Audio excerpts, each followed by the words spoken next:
She leveled the shotgun at his chest and said the name that was no longer his to use. "My name is Lenora Kincaid. You are trespassing on my land. Leave." 2 months ago, she had stepped off a stagecoach with $12 and nothing else. This is the story of how she found everything. She stepped off the stagecoach into nothing. No husband waiting on the boardwalk. No warm smile beneath a wide-brimmed hat. No hand extended to help her down the steps the way the letters had promised, the way she had imagined every night for 3 weeks as the miles between her old life and this unknown future grew wider and more terrifying with every passing hour. What Lenora Winslow found instead, standing in the afternoon light of a small Colorado mountain town called Ridgecross, were 3 men, 3 enormous men.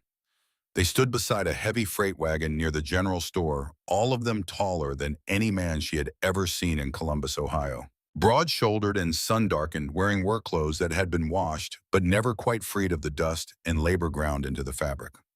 2 of them watched her with open curiosity. The third, the tallest, the oldest, with eyes the color of aged whiskey and a scar running the length of his jaw, watched her with something else entirely. Something guarded and reluctant and almost pained, as though her arrival confirmed a fear he had been carrying for weeks. 3 men, not one. The advertisement had said one rancher, one man seeking one wife. Lenora's fingers tightened around the crumpled letter in her hand, the same letter she had read so many times the folds were wearing through, and she felt the ground tilt beneath her feet the way it had when she first learned about her father's debts, the way it had when Victor Hale told her she belonged to him now, the way the world always tilted when everything she believed turned out to be a lie.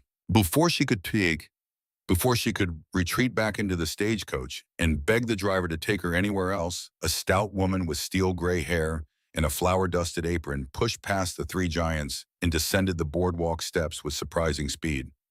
"Miss Winslow," the woman said, and her voice carried the particular warmth of someone who had been waiting a long time for this moment. "I'm Agnes Pruitt. We've been corresponding." Lenora recognized the name. Agnes Pruitt had written every letter, had described the ranch in the mountains, had assured her that Mr. Kincaid was a good man, who had been alone too long, had promised that Colorado would be the fresh start Lenora so desperately needed. Agnes Pruitt had also apparently left out several rather important details. "Mrs. Pruitt," Lenora managed, and she was proud that her voice held steady, even though her heart was trying to beat its way out of her chest. "The advertisement mentioned one rancher. I count 3. Agnes had the grace to look slightly sheepish, but she did not apologize. Not yet. Instead, she took Lenora's arm with a gentleness that felt almost maternal and said, "Those are the Kincaid brothers, Silas Merritt and Boone. They share the ranch." A pause. "I may have simplified things in my letters." "Simplified," Lenora repeated, and the word tasted hollow. "I know this isn't what you expected. And if you want to turn right around and get back on that stage, nobody will stop you. But I am asking you to give it one day. Just one. See the ranch. Meet them properly. Decide for yourself." Agnes squeezed her arm. "After that, it's entirely your choice." Lenora looked at the stagecoach. The driver was already unhitching the fresh team preparing for the return trip to Denver. She looked at the 3 brothers who had not moved, had not spoken, who stood like mountains themselves against the backdrop of actual mountains rising in every direction, snow still clinging to the highest peaks, despite the warmth of the valley below. She thought about Victor Hale. She thought about the $12.30 remaining in her reticule money that would not get her halfway back to Denver. She thought about the fact that she had no family left who could take her and no skills that would earn a living in a frontier town, no options that did not end in either destitution or surrender. One day. She could survive one day of anything. "All right," Lenora said, "one day." And she stepped toward the wagon. "If you are new here, welcome. I share frontier stories every week, and each one is meant to stay with you long after it ends. Hit subscribe so you do not miss the next chapter. And drop a comment below telling me where you are listening from tonight. I want to see how far Lenora's story travels. Now, let us ride." The road from Ridgecross to the Kincaid Ranch wound upward through country that looked like God had painted it with a reckless hand. Stands of aspen and pine crowded the hillsides, their shadows long in the late afternoon light. The air thinned as they climbed, carrying scents Lenora had never known in Ohio. Pine resin and Coal Creek water, and something else, something vast and clean, that she would later learn was simply the smell of altitude of wilderness, of a world that had not been tamed. Lenora sat on the wagon bench between Agnes and the middle brother Merritt, who drove the team with an easy confidence that suggested he had traveled this road 1,000 times and could do it blindfolded. The other two brothers rode alongside on horseback. Silas slightly ahead, scanning the terrain the way a soldier scans a battlefield. Boone slightly behind, hat pulled low, watching Lenora with an expression that bordered on hostility. During that hour-long ride, Lenora formed her first impressions of each brother, and those impressions would prove both accurate and incomplete in the weeks to come. Silas Kincaid rode like a man who expected trouble from every direction and intended to meet it head-on. He sat his horse with military precision, back straight, shoulders squared, eyes never resting on any single point for more than a few seconds before moving to the next. He was 43 years old, though the years sat heavier on him than they should have carved into the lines around his eyes and the silver threading through his dark hair. The scar along his jaw caught the fading sunlight when he turned his head, and Lenora found herself wondering what blade or bullet had put it there, and whether the wound that gave it to him had hurt less than whatever wound he carried on the inside. He had spoken exactly one sentence since her arrival. When Agnes introduced Lenora, Silas had looked at the older woman with something between anger and resignation and said flatly, "You should have told her the truth." Then nothing. Not a word of welcome, not a nod of acknowledgement. Just those whiskey-colored eyes, unreadable and watchful. And then he turned his horse and rode ahead as though putting distance between himself and a situation he wanted no part of. Merritt was different. Merritt Kincaid was the first of the three brothers to make Lenora feel something other than terror. He had warm, amber eyes with laugh lines at the corners, a strong jaw, clean of beard, and a voice that carried natural warmth without tipping into false familiarity. He pointed out landmarks as they climbed. The creek where the best trout gathered in deep pools below the falls. The ridge where elk came to graze at first light, sometimes 200 strong, their breath steaming in the cold morning air. The old lightning-split pine that marked the boundary of Kincaid land, a tree so massive it had taken 3 men to reach around its trunk before the bolt struck. "Are you hungry?" Merritt asked at one point, and when Lenora hesitated, too proud to admit she had not eaten since yesterday, he read her silence the way a man reads weather, and said, "Agnes has been cooking since before dawn. She has made enough food to feed a cavalry regiment and will be personally offended if you do not eat until you cannot move. Just so you know what you are walking into." It was such a small kindness, such a simple thing. But Lenora had received so few kindnesses in the past 3 months that this one settled into her chest like a warm coal and stayed there glowing faintly for the rest of the day. Boone Kincaid was the youngest at 33, and he said nothing at all during the ride. He rode behind the wagon with his hat brim pulled low and his posture radiating the kind of coiled, barely contained energy that Lenora associated with animals who had not yet decided whether to fight or flee. Every time she glanced back, she found him staring at her with those striking green hazel eyes, and the look in them was not cruelty, but something closer to suspicion. The wariness of a man who had learned the hard way that new things brought new problems, and the safest course was to trust nothing until it proved itself. When Merritt made a joke about Agnes's cooking, Boone did not laugh. When Agnes pointed out wildflowers blooming along the roadside, Boone did not look. He was a wall of silence and resistance, and Lenora could feel his opposition to her presence radiating from 10 feet away like heat from a stove. Agnes sat beside Lenora and occasionally patted her hand, a gesture of reassurance that was both comforting and insufficient. Agnes knew she had created this situation. She had placed the advertisement without telling the brothers the full truth. She had selected Lenora from among dozens of respondents. She had orchestrated this meeting the way a general orchestrates a campaign, with strategic patience and a willingness to accept casualties. The reasons Lenora would learn later went deeper than matchmaking. The ranch appeared as they crested a final ridge, and despite everything, despite the fear and the confusion, and the 3 strange men, and the $12 standing between her and absolute ruin, Lenora's breath caught in her throat. The Kincaid Ranch sat in a high mountain valley that looked like something torn from a storybook and set down in the real world by mistake. A sturdy timber house with a wide wraparound porch faced south toward a creek that caught the last of the daylight and turned it into a ribbon of molten gold. Behind the house rose a massive barn, gray with age but solid as stone, flanked by several outbuildings, a chicken coop, a smokehouse, and corrals where horses stood in the amber light, their coats gleaming. Mountains climbed skyward on three sides, thick with pine forest, the highest peaks still crowned with snow that would not melt until July. The valley floor was green with late spring grass, and the air smelled of wood smoke and sage, and something sweet that Lenora would later identify as the wild roses that grew along the creek bank. "It's beautiful," she whispered, and the words escaped before she could stop them. "It's home," Silas said from horseback. It was the first thing he had said directly to her, and he said it quietly with a fierce possessiveness that told Lenore everything she needed to know about what this land meant to him. This was not just property. This was the thing he had built when everything else was taken. This was his answer to a world that had tried to destroy him.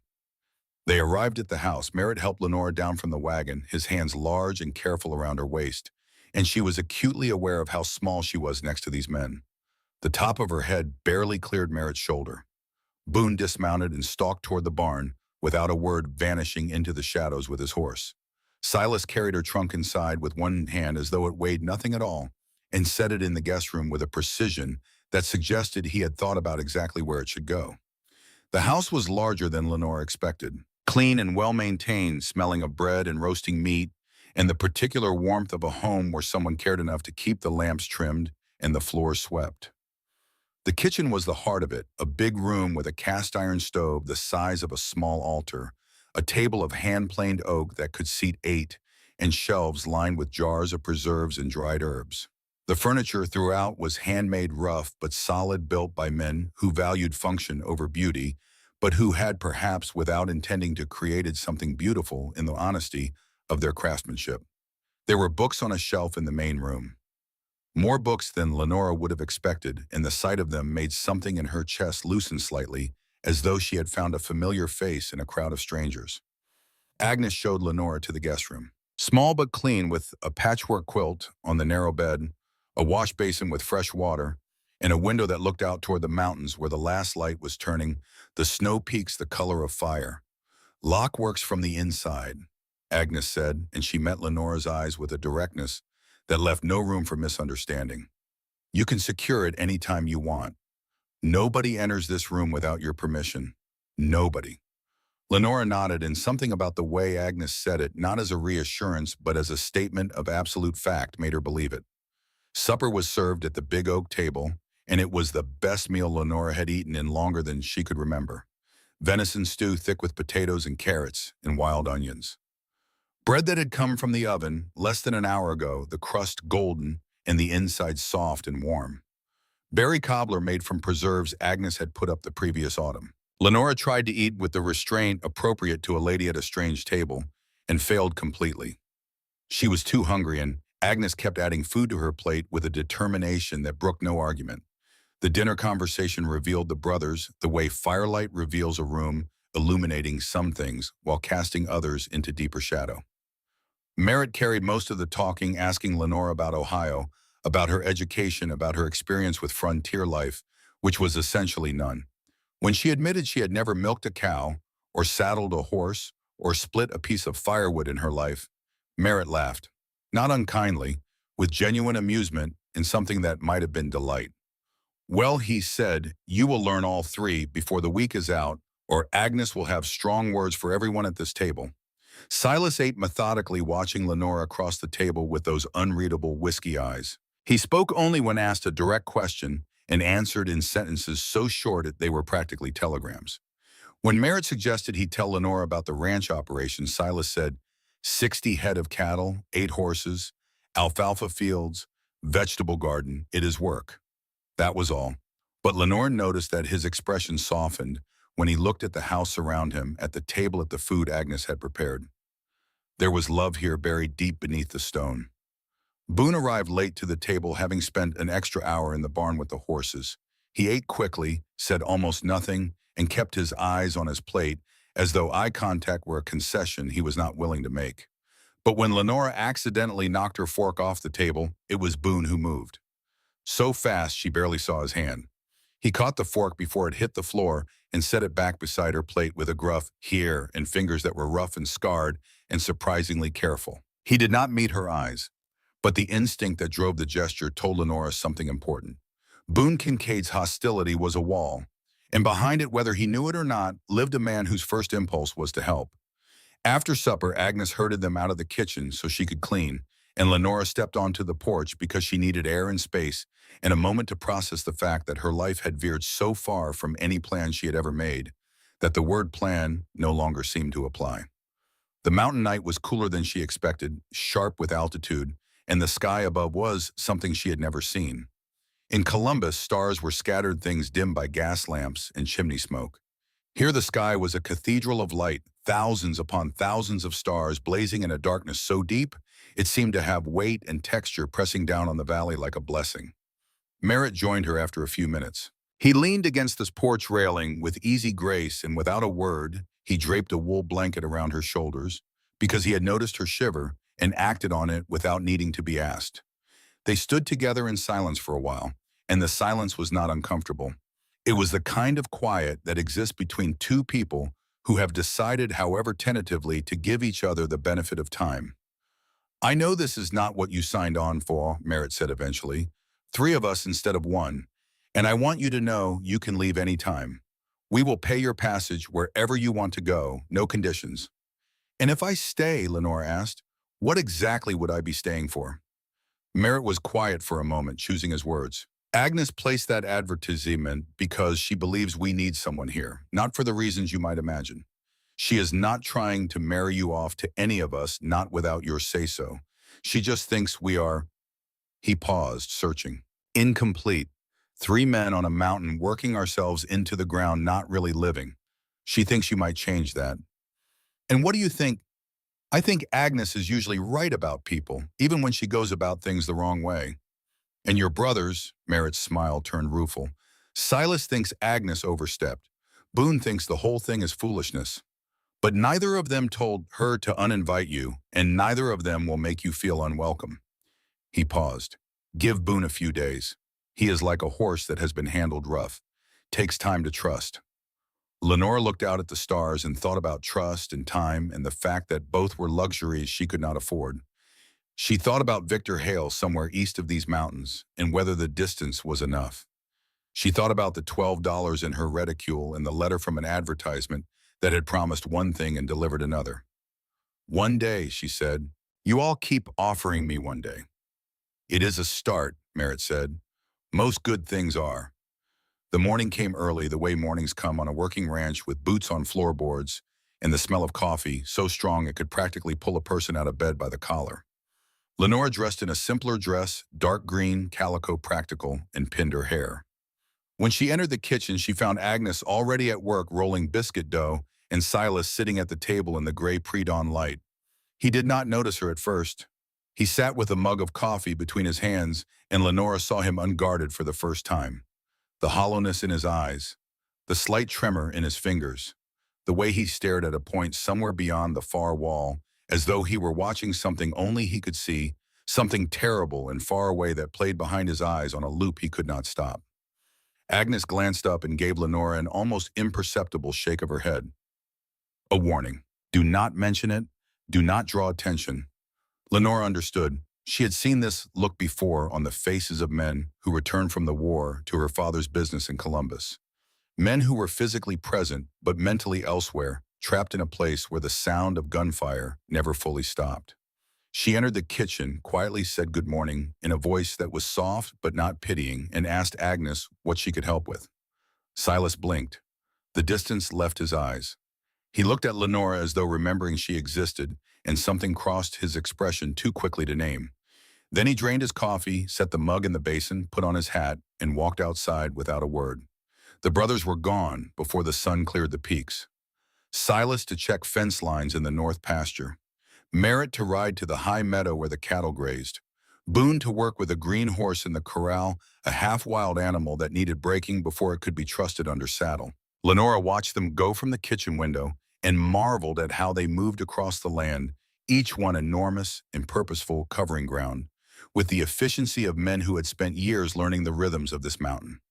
Agnes used the morning to show Lenora the workings of the ranch, the kitchen garden laid out in careful rows of potatoes, beans, cabbage, and tomatoes, each row mulched with straw against the mountain cold that could come even in late spring. The root cellar beneath the house, cool and dry, lined with shelves of preserves and root vegetables that would sustain them through the months when snow made the road to town impassable. The chicken coop where Lenora learned that gathering eggs was a negotiation between human stubbornness and chicken spite, and the chickens usually won. The well and the wash house. The smokehouse where strips of venison and elk hung in fragrant darkness. The barn cavernous and warm-smelling of hay and horse and oiled leather. As they worked, Agnes began to talk about the brothers, and the story she told settled over Lenora like a second landscape, one made not of mountains and valleys, but of loss and endurance, and the particular kind of strength that comes from having no choice but to survive. They came to Colorado in 1866, Agnes said, her hands busy with laundry as she spoke. 1 year after the war ended, Silas was 36, Merritt was 31, Boone was 26. Their father was killed at Gettysburg in the summer of 1863. Their mother fell ill that same winter. The fever came and went for more than a year each time, leaving her weaker than before. Boone stayed home to care for her while Silas and Merritt were still in the field. She finally died in early 1865, and Boone buried her alone. Agnes paused, wringing a shirt with more force than necessary. Silas served 4 years in the cavalry, 4 years of riding and fighting and watching men he loved get cut down beside him. He came home with that scar on his jaw and a dozen more you cannot see. He used his mustering out pay and a government land grant to claim this valley, and the three of them built everything you see from nothing.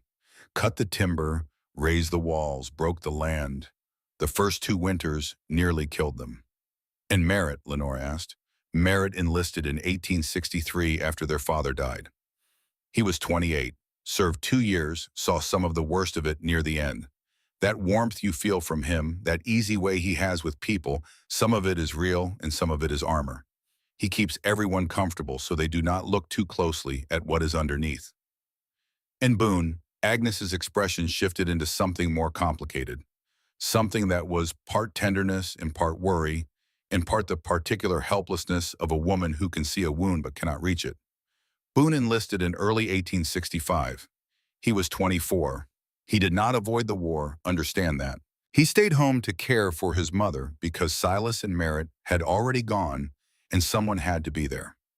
When his mother died in the winter of 1865, Boone joined up immediately. But the war ended just months later. He barely saw a real engagement. Agnes stopped working and looked at Lenora directly. The problem is not that Boone did not serve. The problem is that he believes he did not serve enough. His father died at Gettysburg before Boone could get there. His mother died while he was caring for her as though his presence made no difference. Silas fought 4 years. Merritt fought 2. And Boone arrived at the war just in time for it to end. He feels he was too late, Lenora said quietly. For everything, always too late. Too late to save his father, too late to save his mother, too late for the war, and so he spends his life trying to be faster, to be first, to prove he is enough. He breaks horses nobody else will touch. He rides into storms. He picks fights he does not need because the fighting makes him feel like he is finally doing something instead of standing by while the people he loves are destroyed. Agnes picked up the laundry basket. That boy has a heart the size of this valley, Lenora, but it is buried under so much guilt and anger that sometimes I wonder if even he remembers it is there. The days settled into a rhythm. Lenora woke before dawn. She helped Agnes with breakfast. She learned to make biscuits that were not quite as good as Agnes's, but were no longer actively dangerous. She gathered eggs. She weeded the garden. She hung laundry in the mountain wind and lost the battle with the bedsheets more often than she won. And slowly, carefully, like a creek finding its way around the stones, she began to know each of the Kincaid brothers. With Merritt, the knowing came through conversation and shared tasks. He took her to Ridgecross for supplies one morning, and during the long wagon ride they talked, really talked. He told her about Ohio, about growing up in a house where their father was a school teacher and their mother sang hymns so beautiful they could make grown men weep. He told her about the war briefly, just enough to reveal the shadow it had left. If you are smiling, Merritt said, people do not ask about the things behind the smile. Lenora recognized the strategy. She used it herself. In town, she met the people who would become the fabric of her new life. Mrs. Caldwell at the general store, a warm woman with a talent for extracting information through friendly conversation. Mr. Whitfield at the telegraph office, rail-thin and ink-stained. Sheriff Braddock, a competent man with sharp eyes. Lenora sent 2 telegrams that day. The first was to a former employer in Columbus, carefully worded asking whether anyone had been inquiring about her whereabouts. The second was to her Aunt Margaret in Glenwood, Colorado, the one remaining family connection. She had a lifeline she had kept secret, her plan, if the ranch did not work. With Boone, the knowing came through silence and animals in the particular language of physical work. At Agnes's firm insistence, Boone began teaching Lenora to ride. The lessons were tense at first. Boone was impatient. Lenora was nervous. The mare, a gentle creature named Pepper, seemed to sense both their anxieties and responded by being difficult for no reason other than solidarity with the general mood. But something shifted during those hours in the corral. Boone discovered that teaching required patience, which required him to slow down and pay attention to someone besides himself. Lenora discovered that Boone, for all his sharp edges, was extraordinarily gentle with animals, and that this gentleness leaked through when he forgot to guard it. One afternoon, Pepper spooked at a snake on the trail. The mare bolted toward the creek with Lenora clinging to the saddle, and Boone's reaction was immediate. He spurred his horse, cut off Pepper's penishing, and brought both animals to a stop in a spray of gravel and creek water. Lenora was shaking, her face bloodless. Boone reached across the gap between their horses and caught her arm. "You are all right," he said, and his voice, usually sharp enough to cut rope, was astonishingly gentle. "Look at me. Breathe. You are all right." Lenora met his eyes and saw something she did not expect. Fear. Not for himself, for her. Boone Kincaid, who rode recklessly and picked fights and acted as though he feared nothing in this world, was terrified that she might have been hurt. "Thank you," she whispered. He pulled his hand back as though her skin had burned him. "Just watch the trail next time," he muttered and rode ahead. But Lenora had seen behind the wall, and she would not forget what she found there. With Silas, the knowing came in darkness. It was nearly midnight, more than a week after her arrival, and Lenora could not sleep. The fear that lived in her stomach, the constant awareness that Victor Hale was somewhere out there looking for her, had tightened into a knot that no amount of exhaustion could undo. She went to the kitchen for water and found Silas sitting at the table. No lamp, no fire, just a man and a cold cup of coffee, and a silence that felt like it had been going on for years. He did not startle when she appeared. He merely looked up as though he had been waiting for someone, anyone, to come and prove that the world outside his memories still existed. "Bad night?" she asked. "They are all bad nights. Some are worse." Lenora poured herself water and sat down across from him, leaving space between them, the way you leave space around a fire that might flare. "My father used to have bad nights," she said carefully, "before things got truly terrible. He would sit in his study in the dark, and I could hear him talking to himself, working through problems, making plans that would not save him. Sometimes I brought him tea. We would sit together without speaking, and I think it helped. Not the tea, just having someone there." Silas was quiet for a long time. The clock on the mantel ticked. Somewhere outside, an owl called from the barn roof. "You do not have to sit here with me," he said. "I am not good company when I am like this." "I am not looking for good company," Lenora replied. "I am looking for honest company, and you are the most honest man I have ever met, Silas Kincaid, even when you are trying not to be." Something moved behind his eyes, a crack in the stone. Not a smile, not yet, but the place where a smile might one day grow if given enough light and time. He told her about the war, not the battles, but the silence that came after. The way quiet felt worse than gunfire, because in the quiet you could hear yourself think, and thinking was the enemy. The way he came home to a mother's grave in a country that did not know what to do with the men it had broken, and so pretended they were whole. The way he built this ranch as an act of defiance, because if the world was going to take everything from him, he would build something it could not reach. Lenora told him about her father, not the debts and the disgrace. The man before that, the father who read to her every night until she was 12, who taught her to love books, who told her she could be anything, and how that man disappeared into whiskey and desperation, and how she grieved him long before he died. "We are both building new lives from the wreckage of old ones," Lenora said softly. "Is that not what this is?" "Maybe," Silas said. And then so quietly she almost missed it, spoken more to himself than to her, Easier to build when you are not building alone. Lenora placed her hand on the table between them, palm up open. An invitation, not a demand. Silas looked at it for a long moment, and she could see the calculation happening behind his eyes. The war between the part of him that had survived by trusting no one and the part that was so desperately tired of being alone.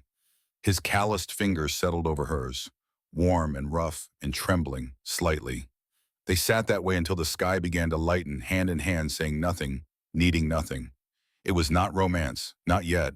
It was something more fundamental than that. It was two wounded people recognizing each other across a kitchen table in the dark and making a choice, however small, however tentative, not to be alone anymore. Agnes, who had woken at 3 and padded silently to the hallway and seen everything, pressed her hand to her mouth and retreated to her room before either of them knew she was there. Then the shadow fell. It came on a Tuesday, 2 weeks and 2 days after Lenora's arrival. Two pieces of news arrived at the ranch within hours of each other, and together they changed everything. The first was a telegram. Mr. Whitfield sent it out with Tommy Caldwell, the general store owner's teenage son, who rode the 12 miles from Ridgecross on a lathered horse. The telegram was from Lenora's former employer in Columbus, Miss Winslow Stop. Man named Hale inquired about you 3 weeks ago. Stop. Offered substantial reward for information. Stop. Did not provide your location. Stop. He is persistent. Stop. Be cautious. Stop. Lenora read it twice. Her hands shook so badly the paper rattled. The second piece of news came from Merritt, who returned from Ridgecross that same afternoon with his easy smile replaced by something hard and focused. He pulled Silas aside in the barn, but Lenora heard them through the open door. Two strangers showed up in town this morning. Well-dressed man, middle-aged, sharp eyes. Younger man with him, harder looking, wearing a gun belt. They told Mrs. Caldwell they were land speculators, but they were asking questions. Specific questions. Whether any young women had arrived in the area recently. A woman in her early 20s, fair-haired, traveling alone from Denver. A pause. Then Silas's voice, flat and dangerous. They described her. To the letter. The same afternoon brought a third blow, smaller, but no less devastating. The reply to Lenora's telegram to Aunt Margaret in Glenwood arrived through Tommy Caldwell on his second ride of the day. Dear Nora, stop. Thank God you are safe. Stop. Cannot send funds. Stop. Husband lost position. Stop. We are moving to family in Nebraska. Stop. So sorry. Stop. Right when settled. Stop. Aunt Margaret. Lenora sat at the kitchen table with both telegrams before her and felt every door she had been holding open in her mind slam shut one after another, like a hallway of exits becoming a hallway of walls. Victor Hale was hunting her. Strangers were asking about her in Ridgecross, and the one remaining person in the world who might have helped her had nothing to give. Agnes found her there and sat beside her without speaking. She read both telegrams, her expression hardening with each line, and then she covered Lenora's trembling hands with her own. Whatever you are carrying, Agnes said, you are not carrying it alone, not anymore, not if you do not want to. And so Lenora told her. Everything. Victor Hale, the debts, the forced marriage arrangement, the threats. The midnight flight from Denver with nothing but a trunk and a prayer and a newspaper advertisement that promised a life she had never dared imagine. That evening, Agnes gathered all three brothers in the main room and told them Lenora's story while Lenora sat nearby, unable to look at their faces, bracing for the anger or the rejection, for the inevitable moment when they would realize she had brought danger to their door and decide she had to go. Instead, the room went still. Silas's jaw tightened until the muscle beneath his scar jumped like a trapped thing. His hands curled into fists at his sides. When he spoke, his voice was so controlled, it was almost more frightening than shouting would have been. This man forced himself on a woman who did not consent. That is not a business arrangement. That is something else entirely. He paused, and when he continued, each word fell like a stone dropped into deep water. And it will not happen while she is under this roof. Merritt turned to Lenora directly. The warmth was still there in his eyes, but it had been forged into something harder, something with an edge. Lenora, look at me, please. She did reluctantly. You do not have to be afraid of this man anymore. This ranch is 12 miles from the nearest town, surrounded by mountains and defended by 3 men who know every trail and every ridge for 50 miles in any direction. If Victor Hale comes looking for you, He will find something he is not prepared for. Boone's reaction was the one that undid her. The youngest Kincaid stood up from his chair with such force it scraped across the floor and banged against the wall. His face was flushed, his green hazel eyes blazing with a fury so raw it seemed to heat the air around him. "Where is he?" Boone demanded. "This Hale! Where is he right now?"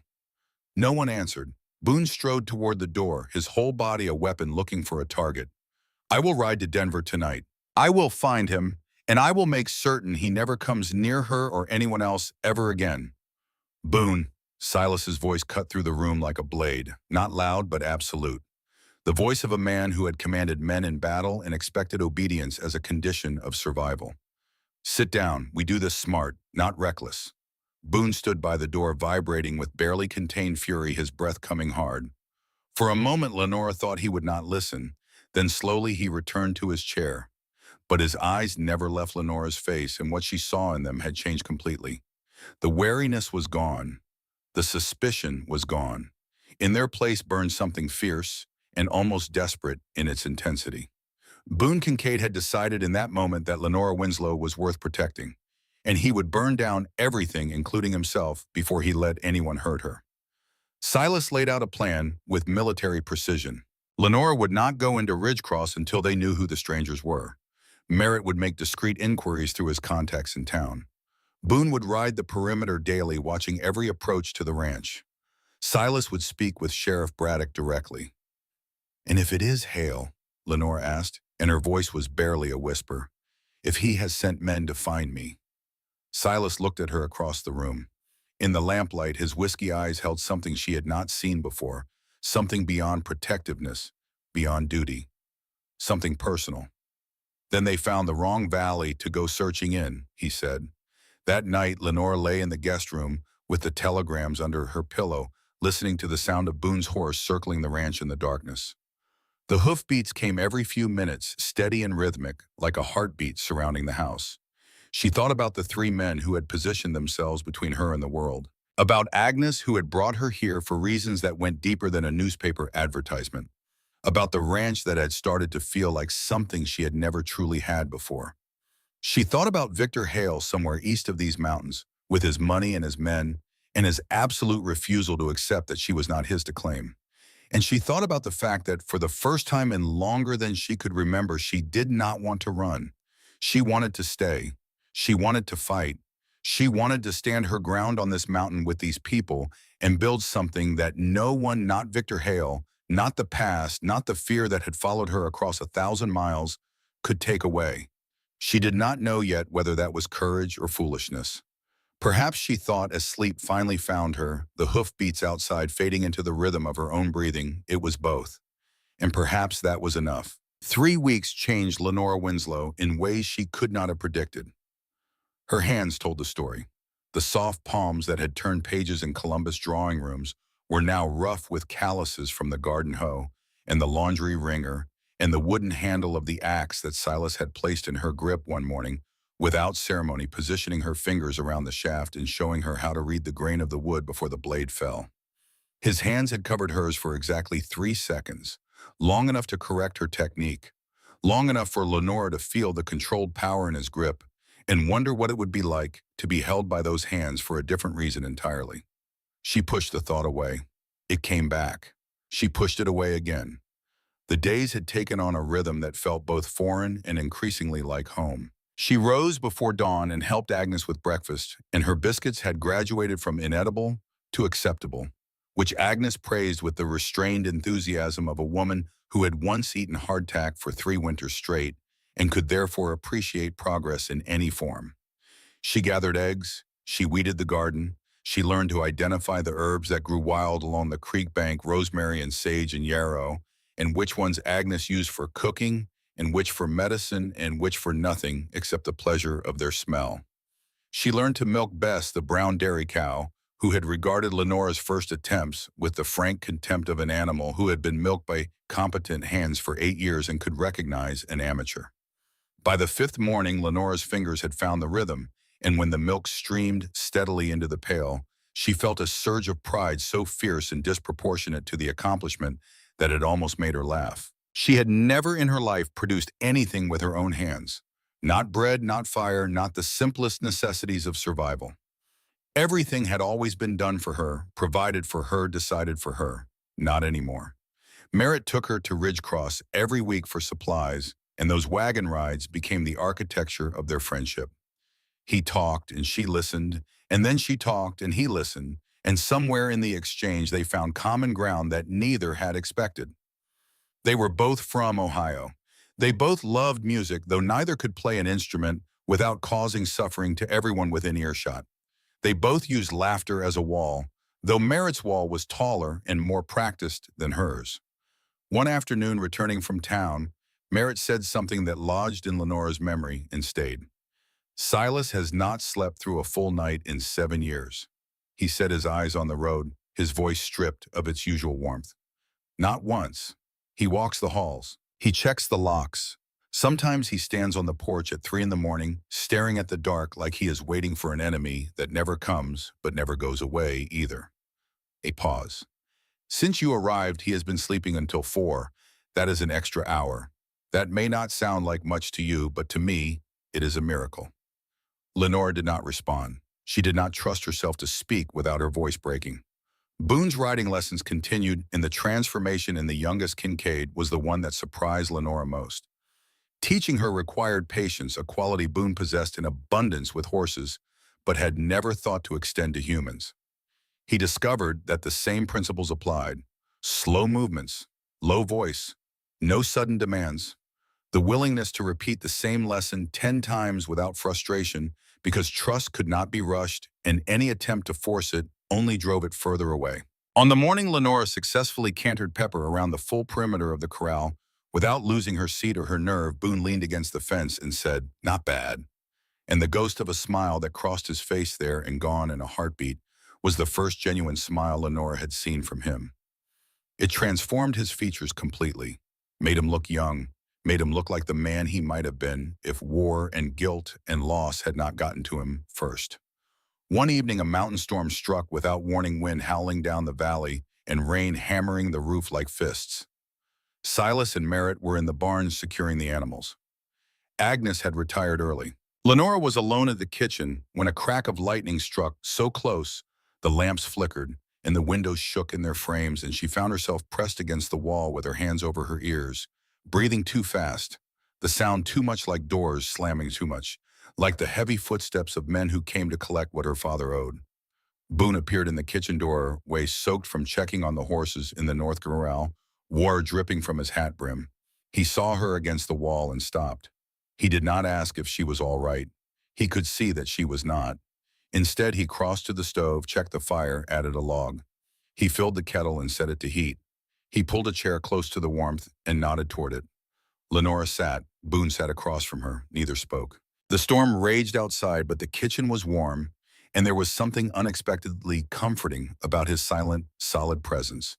This young man who did not know how to say the right thing, and so chose instead to simply be there, which was the right thing after all. When the kettle boiled, Boone stood and made 2 cups of tea with the clumsy concentration of a man performing surgery on the unfamiliar terrain. He set one in front of Lenora. Their eyes met over the steam. "Thank you, Boone. Do not mention it." A pause. "Truly, do not. Merritt finds out I made tea, and I will never hear the end of it." Something that was almost a smile crossed his face, and despite everything, despite the storm and the fear and the weight of all that she was carrying, Lenora felt herself smile back. But the fear never fully left. Every day that passed without incident made the tension worse, not better, because Lenora knew Victor Hale, and she knew that silence from a man like him was never retreat. It was preparation. The 2 strangers Merritt had reported in Ridgecross had not been seen again, but their absence proved nothing. Hale was patient. Hale was methodical. Hale had the resources of a man who had spent 20 years building a fortune on the backs of other people's misery, and he would not stop looking for her simply because she had found mountains to hide behind. Silas adjusted the brothers' routines without discussion or fanfare. One of them was always within earshot of the ranch house. Boone rode the ridgelines at dawn and dusk, scanning for riders approaching from unexpected directions. Merritt kept his ear to the ground in Ridgecross, listening for strangers and rumors. Silas checked the perimeter of the property every morning, reading the ground for tracks the way he had once read battlefields for the movement of enemy cavalry. They did not tell Lenora what they were doing. They did not need to. She saw it in the way they moved in the rifles that were never far from reach, in the way Silas's eyes went to the windows every time a horse whinnied in the corral. They had built a fortress around her, invisible and absolute, and the realization that three men she had known for less than a month were willing to organize their entire lives around her safety made something in Lenora's chest ache in a way she had no name for. One midnight, unable to sleep, she found Silas at the kitchen table again. This time, she did not ask if it was a bad night. She simply sat down across from him, poured 2 cups of cold coffee, and waited. He told her about Gettysburg. Not the battle itself, but the letter that came after. The letter that told him his father was dead, that he had been buried in a field so thick with bodies that the burial detail had to work in shifts for 3 days. Silas had received the letter while sitting on a log in a Virginia forest eating hardtack and waiting for orders, and he had read it twice and folded it and put it in his pocket and gone on fighting for 2 more years because there was nothing else to do. Lenora told him about Victor Hale, not the debts or the threats, which he already knew, but the night Hale had come to her boarding house in Denver and stood outside her door for 20 minutes without knocking. She had pressed herself against the wall, barely breathing, listening to his footsteps pace back and forth on the other side of a door that had no bolt. He left eventually. She did not sleep for 3 days. "We are both haunted," Lenora said. "Yours by war, mine by a man who believes he owns me." "Nobody owns you, Lenora. Not him, not anyone. I know that now." Silas reached across the table and took her hand, deliberately this time. Not the tentative touch of their first midnight meeting, but a firm, certain grip that said he had made a decision and would not be moved from it. "As long as you are on this mountain," he said, "you are safe. I give you my word." And Lenora, who had learned the hard way that promises were often just the preamble to betrayal, looked into Silas Kincaid's eyes and believed him. The violence came on a Thursday. It began with a bank robbery in Ridgecross. Outlaws hit during a night storm, cracking the safe, roughing up the banker Mr. Peterson, and escaping with the payroll and most of the town's cash reserves. Sheriff Braddock organized a posse at first light and sent riders to the surrounding ranches asking for volunteers and warning of danger. Tommy Caldwell brought the news to the Kincaid Ranch on a lathered horse, breathless and wide-eyed. The brothers listened with faces that grew harder with every word. Silas made the decision. The outlaws were a threat to the entire valley. The Kincaid brothers would ride with the posse. Lenora felt the bottom drop out of her world. She caught Silas on the porch as he was checking his rifle, and she did not care that her voice cracked or that her composure, so carefully maintained for weeks, was as coming apart at the seams. "Please do not go. I know it is selfish. I know you have a duty to your neighbors. But if something happens to you, to any of you, that cannot—" Silas turned to her, and for one unguarded moment the stone fell away completely. She saw the man behind it, vulnerable, uncertain, wanting desperately to stay, but knowing he could not. "This is what neighbors do," he said quietly. "If we do not stand for each other when trouble comes, there is no point in any of it. Then be careful, all three of you. Promise me." He reached up and touched her face. It was the first time he had deliberately touched her anywhere other than her hand, and the roughness of his calloused thumb against her cheek, catching a tear she had not felt fall, sent something electric through her entire body. "I promise," he said. Then he turned and walked to his horse before the emotion could break what remained of his resolve. Merritt hugged her, brief and fierce, his arms around her for exactly 2 seconds, his voice in her ear. "Lock the doors. We will be back." Boone said nothing, but as he mounted his horse, he caught Lenora's eye and gave her a single firm nod, a warrior's promise. Then all three brothers kicked their horses into a gallop and were gone. Agnes and Lenora were alone. The riders appeared on the ridge above the ranch in the middle of the afternoon. 7 or 8 men on tired horses, all of them armed, all of them moving with the careless menace of men who had nothing to lose and knew it.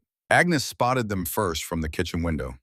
Her face went hard in an instant, 56 years of frontier survival compressing into a single expression of calculated readiness. She moved with a speed that belied her age, pulling the shotgun from above the door, cracking it open to check the load, snapping it shut. "Get inside," Agnes said. "Stay away from the windows." Lenora grabbed the cast-iron skillet from its hook by the stove. It was heavy enough to fracture a skull if swung with conviction, and Lenora discovered in that moment that she possessed a great deal of conviction. The lead rider dismounted in the yard, a heavy man with a gray beard and cold eyes wearing a long coat despite the warm afternoon. He walked toward the porch the way a man walks when he believes the world belongs to him. The pounding on the door shook the frame. "Hello in the house. We are lost travelers looking for directions and a meal. Open up and we will be on our way." Agnes did not answer, more pounding harder. "We know someone is home. Saw your chimney smoke a mile out. We just need water and food. Will not be any trouble." A younger voice from outside, colder and sharper. "She is lying about nobody being home. I can smell cooking. And look at the corral. Only 2 horses, neither ridden today. No men here." Lenora's heart hammered against her ribs. She positioned herself behind the door frame, with the skillet raised, every muscle coiled. Agnes stepped close to the door and spoke with a voice that did not waver by so much as a fraction. "First man through this door gets a chest full of buckshot. Second man gets the same. You want to test that over a bowl of stew, be my guest." Silence from the other side. Lenora could hear them conferring in low voices. She could feel the violence gathering on the other side of that thin wooden door, like thunderheads building on a ridge, all pressure and no release, and she thought, this is how it ends. In a stranger's kitchen on a mountain she did not know existed 2 months ago, holding a skillet like a weapon, because it is the only thing between her and men who would do her harm. Then hoofbeats, many hoofbeats coming fast from the east. Through the gap in the curtains, Lenora saw the men in the yard spin around. Hands went to weapons. Someone cursed. Riders, a dozen at least, move. They scattered like quail flushed from cover, mounting up and spurring their exhausted horses toward the western hills. Within 30 seconds, the yard was empty, except for hoof prints in the dust. The posse thundered in, and there was Silas in the lead rifle in hand, his face white with a fury that Lenora would remember for the rest of her life. Sheriff Braddock behind him, Merritt and Boone flanking. Silas was off his horse before the animal stopped. He took the porch steps in 2 strides and came through the door like a force of nature, his eyes sweeping the room until they found Agnes with the shotgun and Lenora with the skillet. Both alive, both unharmed. Something in his face broke open. Relief so raw and so deep that it was almost indistinguishable from pain. "You are all right," he said, and his voice cracked on the last word. "We are fine," Agnes said firmly, "but those men meant to break in. Leader had a gray beard, rode a bay horse with a white blaze." "Redmond," Sheriff Braddock said from the doorway. "Cyrus Redmond. We have been tracking him since dawn." Silas turned to Lenora. She was still holding the skillet, her knuckles white, her whole body trembling with the aftermath of adrenaline. He crossed the room and took the skillet from her hand, gently set it on the counter, and then stood there for a moment, close enough that she could feel the heat of him, close enough that she could have leaned forward and pressed her face into his chest. She wanted to. She wanted to more than she had ever wanted anything. But there were men watching, and a sheriff in the doorway, and outlaws in the hills. So she simply looked up at him and said, "You came back." "I will always come back," Silas said. And the way he said it was not a promise, it was a fact. The posse split. Merritt and Boone rode with Sheriff Braddock to pursue the fleeing outlaws. Silas stayed at the ranch because Boone, in a moment of maturity that stunned everyone present, had said, "Silas stays. The ranch needs its best defender, and that is you, brother." Silas had looked at Boone and seen something new in the youngest Kincaid's face. Not the reckless boy, a man emerging. They cornered 4 of Redmond's gang in a box canyon 8 miles west. The outlaws refused to surrender. Gunfire erupted. Boone took a bullet. He had charged the front entrance of the abandoned homestead, where the outlaws had fortified drawing fire so the sheriff's men could flank from the rear. It worked. The outlaws were captured or killed, but a rifle ball tore through Boone's upper arm, cracking bone and shredding muscle. Merritt brought him home draped across his saddle, barely conscious, shirt soaked, crimson jaw, locked against pain he refused to show. Agnes cleared the kitchen table with one sweep of her arm. Silas moved to help, his hands steady from years of battlefield triage. But it was Lenora who took command. The training she had received helping the doctor in Columbus skills she had almost forgotten rose through her fear and her gentle upbringing like water through sand. She examined the wound with hands that were clinical and precise. Bullet had passed clean through, bone cracked, not shattered. She directed Agnes to boil water. She told Silas to hold Boone still. She cleaned the wound, extracted fragments of cloth driven into the flesh, and bound the arm with a competence that made Agnes stare and Silas go very quiet. Throughout the procedure, Boone watched her face. Sweat ran down his temples. His jaw was clenched so tight that the tendons stood out like cables, but he did not cry out, not once. When Lenora's hands trembled slightly while threading a bandage, Boone reached up with his uninjured hand and steadied her wrist. "I trust you," he said through his teeth. 2 words. The most important 2 words Boone Kincaid had ever spoken in his life. Afterward, Lenora walked out to the porch and sat on the top step and let herself shake. The trembling started in her hands and moved through her whole body in waves, the accumulated terror and focus and adrenaline releasing all at once. Silas sat beside her, closer than he had ever been. He put his arm around her shoulders and she leaned into him, pressing her forehead against his chest, listening to the steady, unhurried beat of his heart. "You saved his arm," Silas said quietly. "Maybe his life. I was so frightened the entire time. That is what courage is, being terrified and doing the right thing anyway." They sat together until the stars came out and something between them shifted into a new alignment. Not just gratitude, not just attraction. Partnership. They were in this together now, all pretense of temporary arrangement stripped away by blood and fear and the fierce need to protect the people they had come to love. The truth that emerged in the days after the battle was worse than anyone expected. Sheriff Braddock's prisoners talked. Under interrogation, one of the younger outlaws admitted that their gang had been receiving information from someone in Denver. Specific information: train schedules, payroll shipments, the movements of territorial marshals. Someone with money and connections was directing the robberies from behind the scenes. Merritt, working his contacts in town, uncovered the rest. The 2 well-dressed strangers who had asked about Lenora weeks ago had been in the area longer than anyone realized, and they had been seen meeting with men matching the description of Redmond's gang. The pieces fell into place with a sickening clarity. "Victor Hale," Lenora said, and the name tasted like ashes. "He is funding the outlaws. The train robberies, the bank, the attack on this ranch. All of it is connected. All of it leads back to him. He created chaos to keep the law busy while his men searched for you," Merritt said. "And Boone was shot because of me. Boone was shot because outlaws shot him." Silas's voice was iron.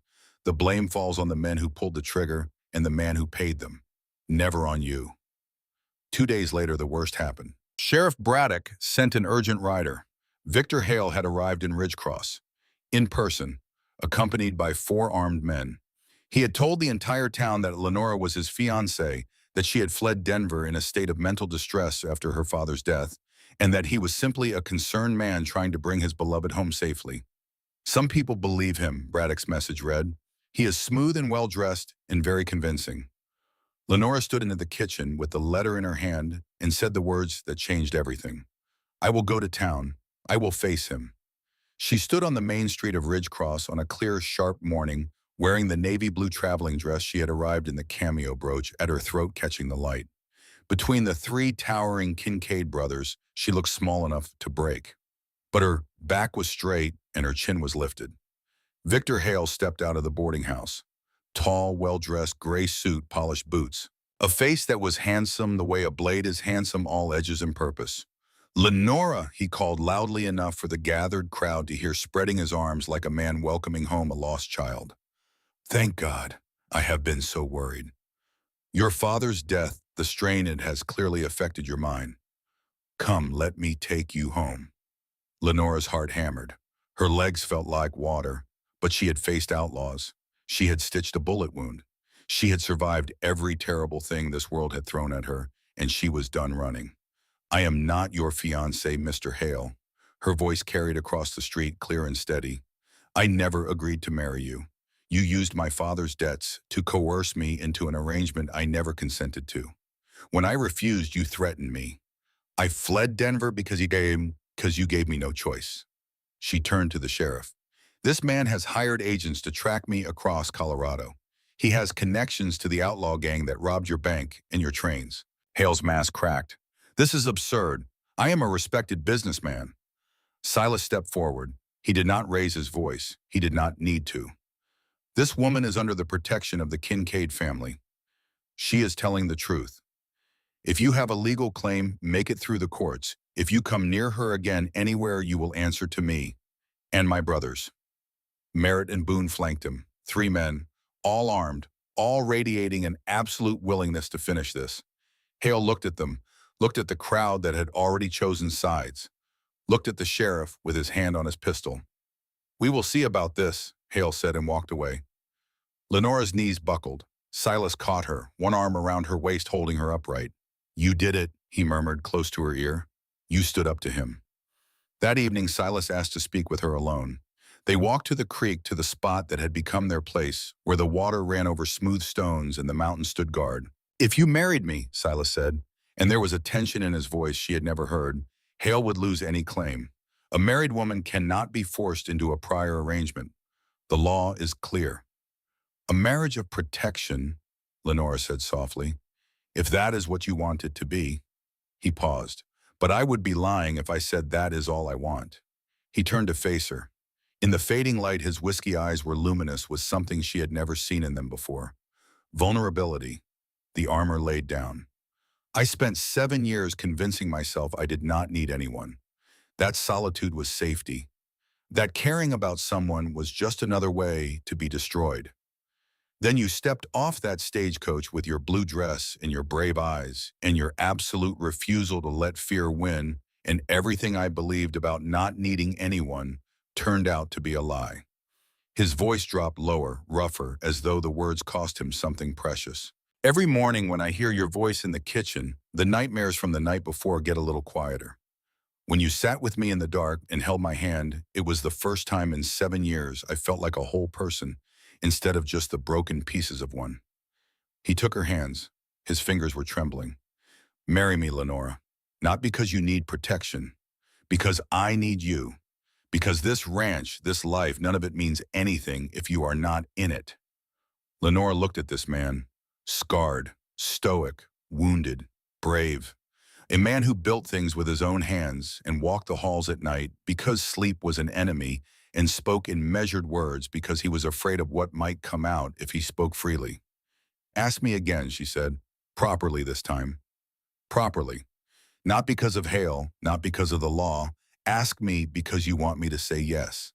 Silas Kincaid, who had survived 4 years of war and 7 years of solitude, and the particular agony of learning to hope again, after hope had nearly destroyed him, took both her hands and said, Lenora Winslow, will you do me the honor of becoming my wife? Will you build a life here with me on this mountain for however long we both shall live? Yes, she whispered. Yes, Silas, I will. He kissed her forehead with such tenderness that something inside her broke open a lock she had not known she was carrying, a door she had not known she had closed. And standing there by the creek with the mountains turning gold in the last light, Lenora Winslow stopped running. Back at the house, Merritt embraced his brother with genuine joy and kissed Lenora's cheek. About time, he said, and his eyes were bright. Boone clasped Silas's hand with his uninjured arm and said with a roughness that barely disguised the emotion beneath, You had better be good to her, or I will break your other jaw. Agnes wept openly. First time any of them had seen it. She declared she was making a cake even though it was nearly midnight. And Lenora, surrounded by the people who had become her family, in ways she never expected and could not yet fully comprehend, felt something she had never felt before in her entire life. Home. She was home. The town of Ridgecross had not seen a wedding this anticipated since old Dutch Meyer married the widow Hoffman 6 years ago, and half the valley showed up uninvited because there was nothing else to do on a Saturday in February. But the Kincaid wedding was different. The Kincaid wedding meant something. Word of Lenora's confrontation with Victor Hale had traveled through the surrounding ranches and homesteads, the way fire travels through dry grass fast and impossible to contain. By the morning after she stood on that main street and told the truth to a man who had built his life on lies, every person within 30 miles of Ridgecross knew the story. The mail-order bride from Ohio, the 3 Mountain brothers who took her in, the Denver businessman who tried to claim her like property, and the woman who looked him in the eye and said no. People chose sides the way people in small frontier communities always choose sides quickly and with the full weight of their convictions. And they chose Lenora. Mrs. Caldwell offered to host a reception at the general store. Sheriff Braddock's wife, Sarah, brought a length of white lace that had belonged to her own mother and pressed it into Lenora's hands with a firmness that did not permit refusal. Ranchers' wives Lenora had never met sent gifts by way of their husbands. A jar of blackberry preserves from the Henshaw place 10 miles north. A set of hand-embroidered handkerchiefs from old Mrs. Dunlop, who had not left her homestead in 2 years, but heard the story from her grandson and wanted to contribute. A small leather-bound Bible with a pressed columbine tucked inside the cover from someone who did not leave a name. Lenora sat at the kitchen table one evening, surrounded by these small tokens, and wept. Agnes found her and asked what was wrong. "Nothing is wrong," Lenora said through her tears. "That is the strange part. Nothing is wrong. These people do not know me. They have known me for weeks, not years, and they are welcoming me as though I have been here my whole life." Agnes sat beside her and covered Lenora's hand with her own weathered one. "That is what community means out here, where the nearest neighbor might be 5 miles away and a bad winter can kill you if you face it alone. People look after each other. It is not sentiment, it is survival." She squeezed gently. "And you, my girl, have already shown this town that you are one of us." The days before the wedding passed in a blur of preparation and the particular nervous energy that precedes any irrevocable decision. Agnes threw herself into the work with the focused intensity of a woman who had been waiting 5 years for one of these boys to come to his senses and was not about to let the moment pass without proper observance. She cleaned the house until the floorboards gleamed. She baked enough food for 30 guests, though they were expecting perhaps 15. And she altered a dress for Lenora in secret, working by lamplight after the household was asleep, her needle moving with the painstaking care of a woman stitching together something far more important than fabric. It was ivory cotton with delicate lace at the collar and cuffs, simple in the way that true elegance is always simple. When Lenora saw it on the morning of the wedding, she pressed her hands to her mouth and could not speak for a long time. "It was my daughter's," Agnes said. "She wore it to her own wedding, and she had 12 good years with her husband before the fever took him. I would like to think it carries some of that happiness with it." "Agnes, I cannot accept this." "You can and you will. What else am I going to do with it? Let the moths have it." Agnes's voice was brisk, but her eyes were bright. "Besides, my daughter always said beautiful things should be used, not hidden away. Now hold still while I fix your hair." Agnes arranged Lenora's honey blonde hair in an elegant twist, weaving small wildflowers into the strands. Blue columbine and white yarrow, the same flowers that grew along the creek where Silas had asked her to marry him. When Lenora looked in the small mirror, she barely recognized the woman looking back. Not because of the dress or the flowers, because the face in the glass was calm, certain, at peace in a way that Lenora Winslow of Columbus, Ohio, would not have believed possible. Meanwhile, the brothers were undergoing their own transformations. Merritt had ridden to the neighboring ranch the previous day and returned with a borrowed suit for Silas and a clean shirt for himself. The suit was slightly too tight across Silas's shoulders because no suit made for an ordinary man would ever fit properly on a Kincaid, but it was dark and well-pressed, and it made Silas look like a man who had stepped out of a daguerreotype. Someone had convinced him to shave, and without the stubble, the scar along his jaw was more visible, a thin white line that told the story of a war he had survived and a peace he was still learning to make. Boone, his arms still bound in a sling, fashioned from a strip of clean muslin that Lenora had changed that morning, had polished his boots until they shone and borrowed a clean shirt from Merritt that hung slightly loose on his leaner frame. He stood before the small mirror in the hallway and attempted to comb his auburn hair into submission, failed, attempted again, and then gave up with a muttered oath that Agnes pretended not to hear. The ceremony took place at the Ridge Cross Church on a Saturday afternoon, so beautiful it felt like the mountains themselves had dressed for the occasion. Clear blue sky from horizon to horizon. Wildflowers blooming on every hillside. The peaks standing sentinel in their eternal snow, witnesses to something small and human and infinitely important happening in the valley below. Lenora was surprised by the crowd. The small church was full. Ranchers who had ridden hours to attend. Townspeople who had closed their shops for the afternoon. Mrs. Caldwell in her best bonnet. Mr. Whitfield from the telegraph office, hat in hand, standing near the back as though afraid of taking up too much space.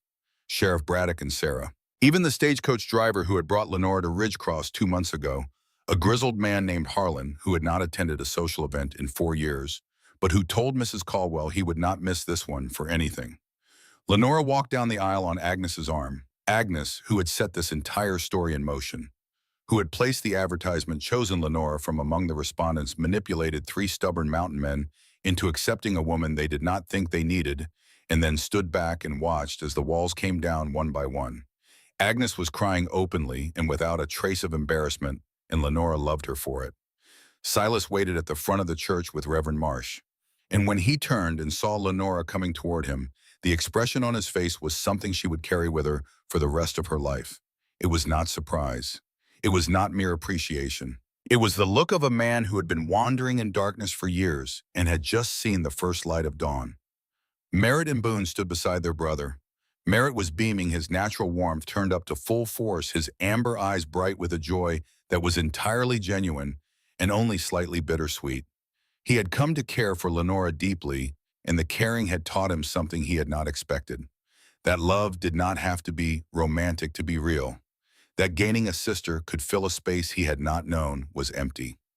Boone stood at rigid attention, his injured arm in its sling, his green hazel eyes fierce with an emotion he would have denied if anyone had named it. Pride. He was proud of his brother, proud of Lenora, proud to be standing here in this church as a witness to something that proved the world could still produce moments worth the suffering it took to reach them. Reverend Marsh spoke the familiar words. Lenora tried to focus on them, but her attention kept drifting to Silas, to the warmth of his hand around hers, solid and certain, to the way he stood, shoulders back, chin level, facing this moment, with the same quiet courage he brought to everything, to the slight tremor in his voice when he said the words that mattered. I do. When it was Lenora's turn, her voice came out stronger than she expected, clear enough to reach the back of the church, steady enough to carry the full weight of her conviction. I do. They were pronounced husband and wife. Silas kissed her gently, a kiss that was more promise than passion, more tenderness than heat, a beginning rather than a culmination. The congregation applauded. Agnes sobbed. Boone whistled sharply through his teeth. Merritt shouted, "About time, brother!" And the laughter that followed filled the church like sunlight. Outside, the celebrations spilled into the afternoon. The fiddler from the Henshaw Ranch played reels that got even the most reluctant dancers moving. Merritt danced with every woman present and several who had not intended to dance at all. Boone sat on the church steps surrounded by children from the town, telling them stories about mountain lions and grizzly bears with a dramatic flair that had them gasping and shrieking with delight, and Lenora watched him and thought about how much of his gentleness he kept hidden and how much of his fierceness was just love looking for an outlet. Sheriff Braddock found Lenora during the celebration. His face was warm, but carried something beneath the warmth. "Mrs. Kincaid," he said, and the name sent a thrill through her that she suspected would never entirely fade. "Congratulations, and I want you to know my office is watching Mr. Hale closely. He has not moved in 3 days. A pause. "I also received word this morning from the territorial marshal. They are sending a federal investigator. Seems Hale's business dealings have attracted attention beyond our valley. The investigator arrives within the week." "That is wonderful news." "It is, but until he gets here, please be careful. A cornered animal is the most dangerous kind." 3 days after the wedding, a morning like any other morning, except that everything was different. Lenora was in the kitchen making bread flour on her hands, the house quiet around her. Agnes had gone down to the root cellar. Silas and Merritt were in the high pasture checking cattle. Boone was in the barn tending a sick calf that had kept him up most of the night. The sound of a single horse reached her through the open window. Lenora looked out, and the blood in her veins turned to ice water. Victor Hale rode into the ranch yard alone. No bodyguards, no hired men. Just one man on a fine horse, wearing a gray suit that had no business being within 100 miles of a working ranch, and a smile that made Lenora's skin crawl the way it always had, the way it had the night he stood outside her door in Denver, the way it had when he told her she belonged to him. He dismounted, tied his horse to the corral fence, walked toward the porch with the unhurried confidence of a man who still believed the world was his. Lenora's hand stopped trembling. Something cold and clear moved through her, not courage exactly, but something beyond fear. A calm that came from having already survived the worst and knowing she could survive whatever came next. She took the shotgun from above the door. Agnes's shotgun.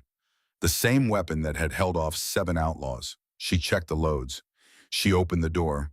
She stepped onto the porch and leveled both barrels at Victor Hale's chest.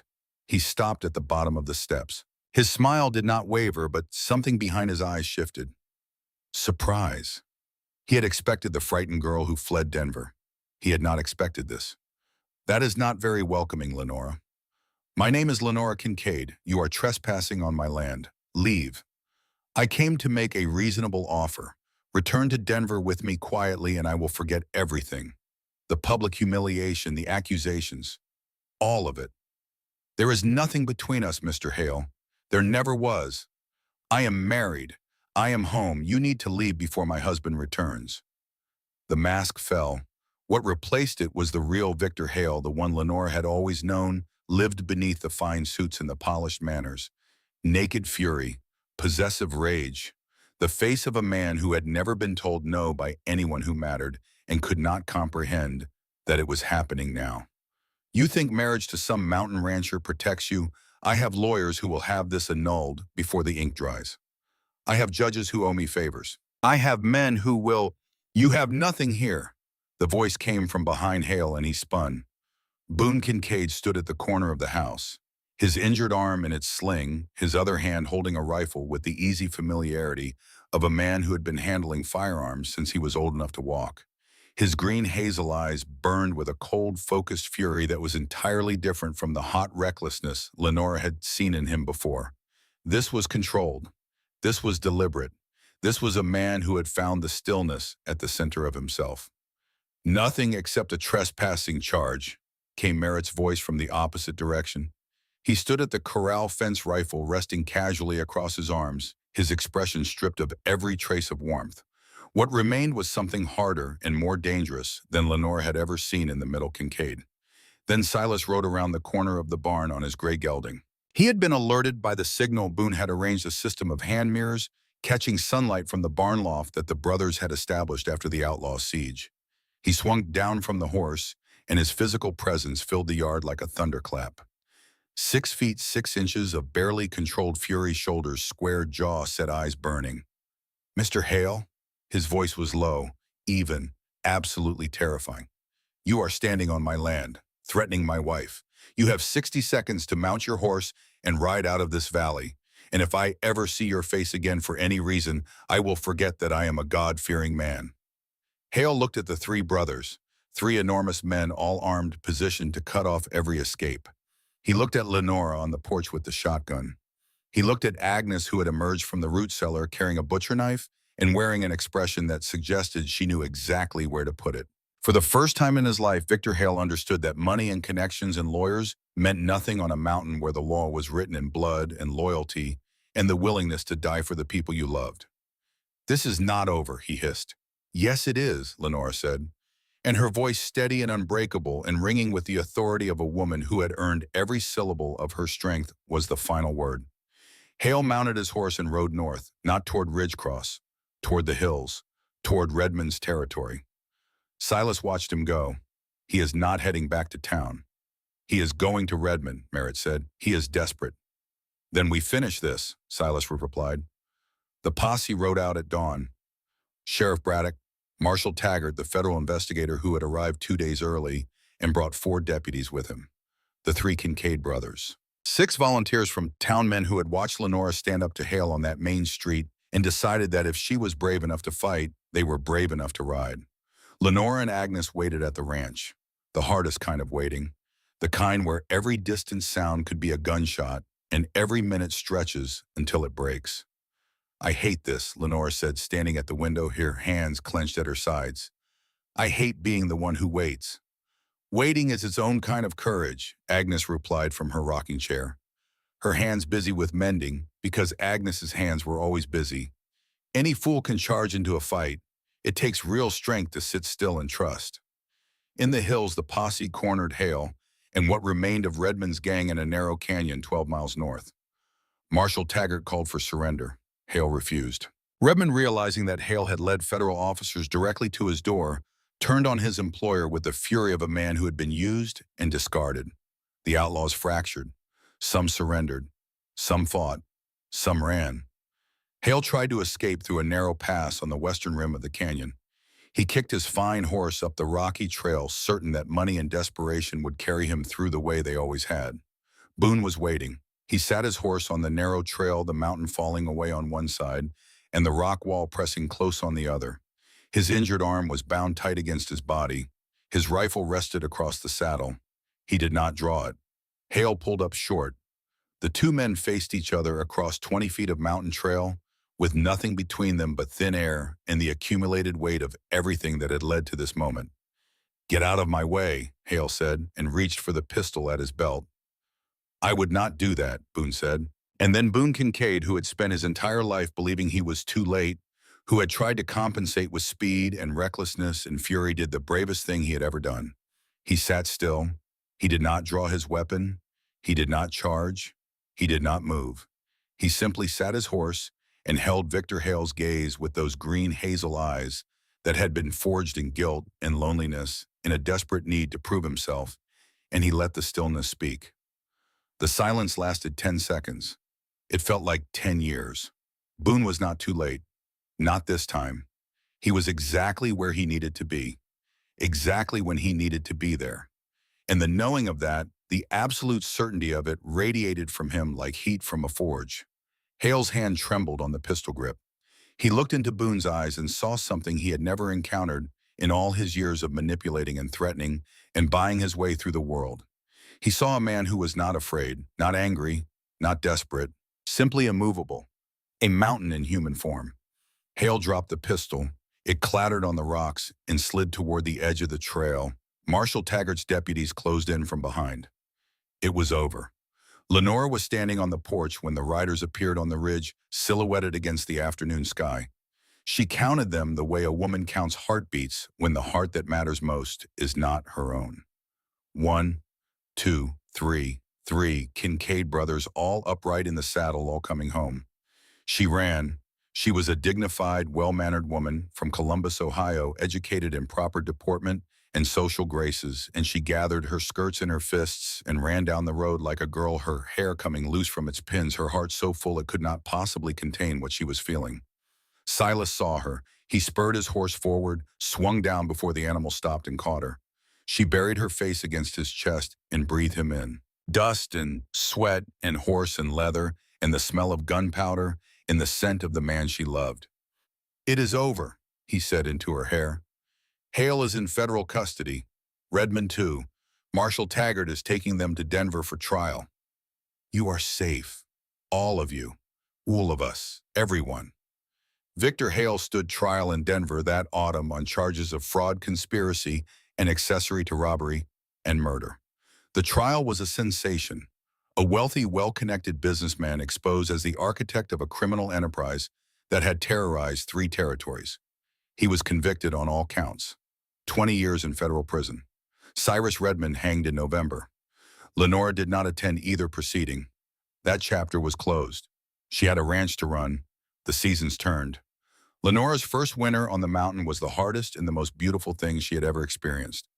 Snow fell in November and did not stop until March. The drifts climbed to the windowsills and then above them. The creek froze solid. The road to Ridgecross became impassable for weeks at a time, and the world contracted to the ranch house and the barn and the short, brutal distance between them. Silas chopped wood every morning before dawn, the sound of the axe carrying through the frozen air like a metronome marking the rhythm of their survival. Lenora cooked venison stew and cornbread and learned to make the particular kind of thick, dark coffee that mountain men drank when the temperature dropped below zero and the wind came off the peaks like a knife.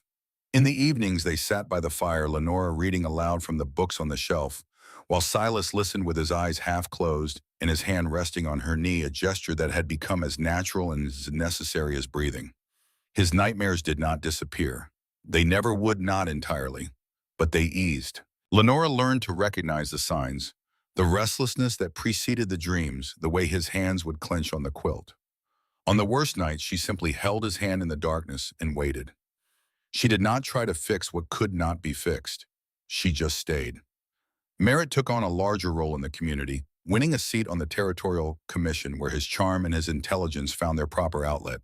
He began courting the school teacher from a neighboring town, a woman named Ruth, who saw past his easy smile to the depth beneath and loved what she found there. They married the following spring in the same church where Silas and Lenora had exchanged their vows. Boone's arm healed fully, though the scar remained a white line across his bicep that he wore without self-consciousness. He took over much of the daily ranch operation as the herd grew, and his gift for gentle, patient horsemanship attracted clients from across the territory. Ranchers brought him horses that no one else could break, and Boone broke them the way he had learned to approach everything since Lenora's arrival, with patience and presence, and the understanding that trust could not be forced. Agnes remained at the ranch. She was family now in every way that mattered.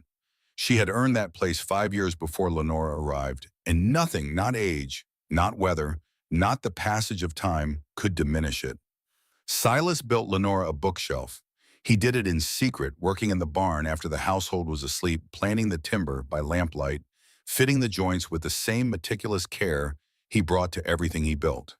He installed it in the corner of the main room on a Tuesday morning while Lenora was gathering eggs, and when she came inside and saw it, she stood in the doorway for a long time without speaking.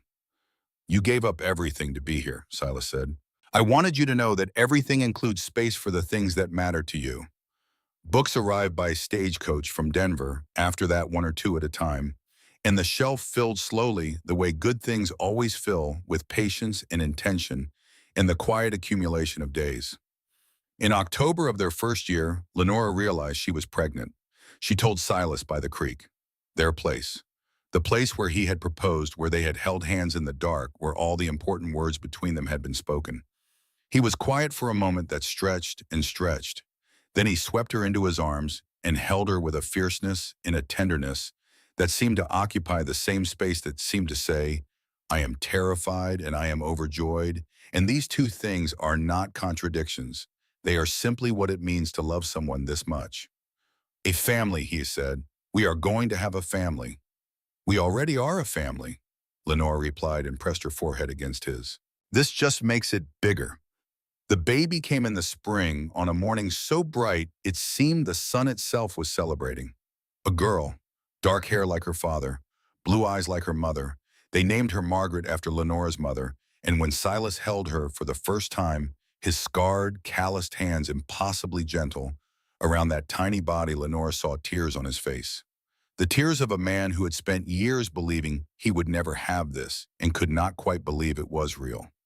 Agnes claimed the role of honorary grandmother with an authority that permitted no appeal. Merritt declared himself the favorite uncle before the child was a day old.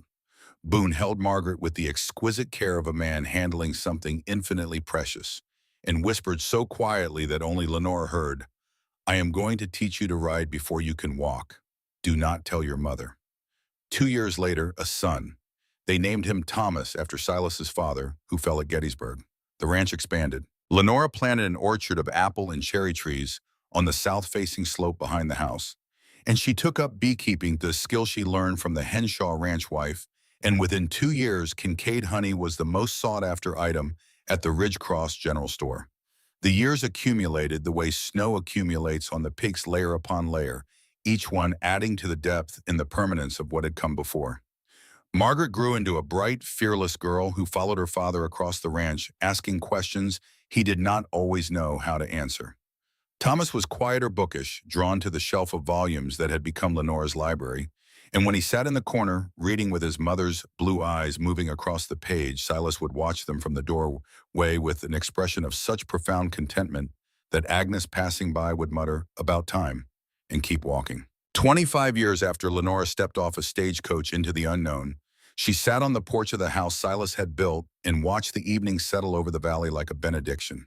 She was 49 now. Silver had found its way into the honey blonde hair that Silas still loved to see loose around her shoulders in the evenings, when the work was done and the lamps were lit and the house was full of the sounds of living. Her hands were calloused and strong, the hands of a woman who had built a life out of raw material and was not finished building. Silas sat beside her, 68 years old, slower than he had been, the years in his joints and his back, but still tall, still broad, still carrying himself with the quiet authority of a man who had earned his place in the world through work and honor and the daily choice to show up and do what needed doing. The scar on his jaw had faded to a thin white line, like the nightmare still present, but no longer defining. Margaret was 24 now, tall and strong, with her father's dark hair and her mother's will. She was in the yard teaching her own daughter, their first grandchild, how to gather eggs without getting pecked. The little girl was failing magnificently, and her laughter rang across the property like bells. Thomas, 22, was mending fence with Boone, who at 58 moved more carefully than he once had but still broke horses every morning and still carried himself with the coiled energy of a man who had learned finally that stillness was its own kind of strength. Merritt and Ruth lived on a neighboring spread 3 miles east, and their voices carried on the evening wind, mixing with the sounds of the creek and the horses, and the particular hum that a well-loved piece of land makes when it is settled and at peace. Agnes sat in her rocking chair by the door. 81 years old, too frail to work, but too essential to leave. She was telling Margaret's daughter a story, and the story was about a young woman who came to the mountains with nothing but a trunk and a prayer, and found everything she ever needed. Your grandmother, Agnes said, was the bravest woman I ever knew. Brave enough to run when she needed to, and brave enough to stay when she found something worth keeping. Silas reached for Leonora's hand, and she gave it, and the gesture was so familiar, so practiced, so perfectly worn into the shape of their lives that neither of them thought about it anymore. It was simply what they did, what they had always done, what they would always do. Do you ever regret it? Silas asked. He asked sometimes, not from doubt, from wonder. The magnitude of what they had built still astonished him, still seemed too large and too good to be the work of two ordinary people who had once been broken. Lenora thought about the question the way she always did, seriously and with the full attention it deserved. No, she said, not for one moment, not for one single day. She leaned her head against his shoulder and watched the stars appear. One by one, then dozens, then thousands scattered across the sky like a promise that had been kept. She thought about the woman she had been when she arrived, terrified, running, alone, clutching a crumpled advertisement and $12.30 and nothing else. She thought about Agnes, who saw something worth saving in a desperate letter from Ohio and set the wheels of everything in motion. About Merritt, who taught her that laughter could coexist with grief. About Boone, who taught her that strength was not always loud and fast, that sometimes the bravest thing a person could do was simply not move.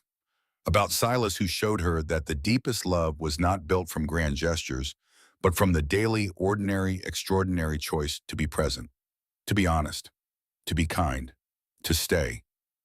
Thank you, she said. For what?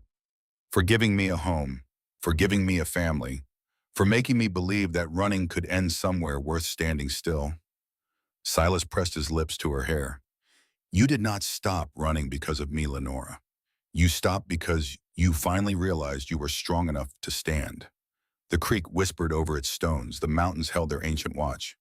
Agnes's voice drifted from the porch, still telling the story, still shaping it into something the granddaughter would carry forward and tell her own children someday.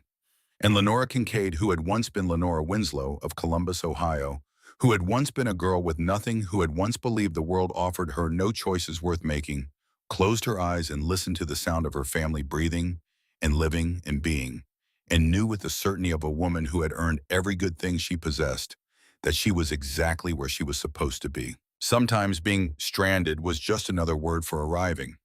Sometimes the greatest love stories did not begin with love at first sight, but with an advertisement in a newspaper answered by a woman who had nothing left to lose. And sometimes 3 mountain men and a sharp-eyed housekeeper were exactly what one brave woman needed to discover that she had never been lost at all. She had just been finding her way home.